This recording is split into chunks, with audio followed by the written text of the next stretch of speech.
For centuries, the book of Revelation has been treated like a countdown to annihilation.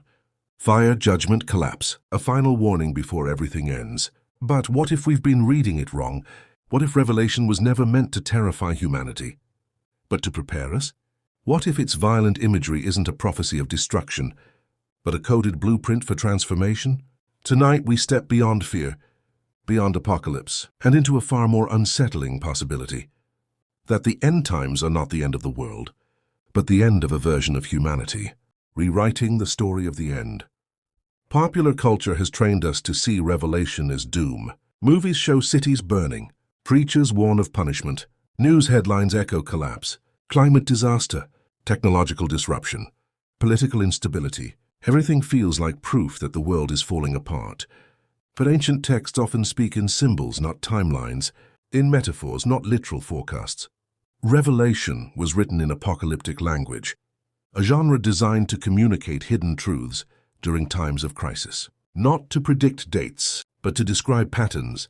And one pattern appears again and again throughout human history. Collapse, followed by rebirth. The cycle humanity refuses to see. Civilizations rise. They grow complex. They centralize power. They lose meaning. Then they fracture.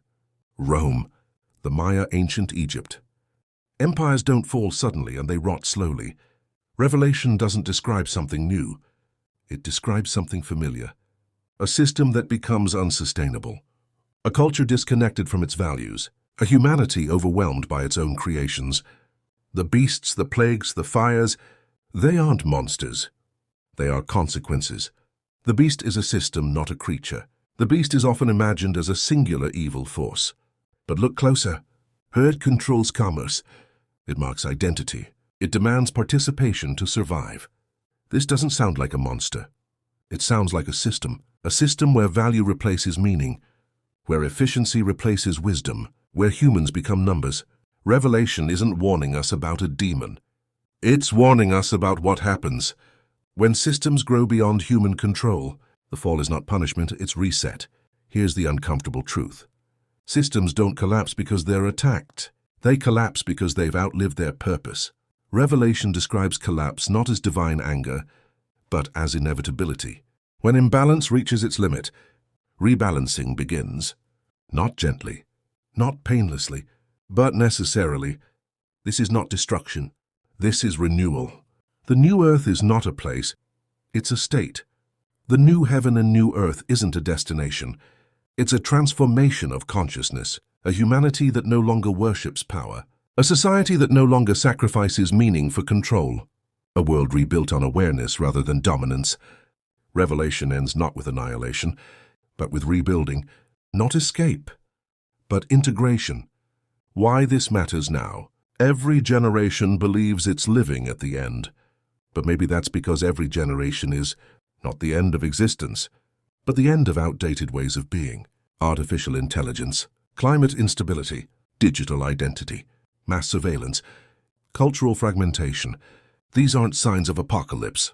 They are signs of transition. Revelation isn't predicting our future. It's describing our present.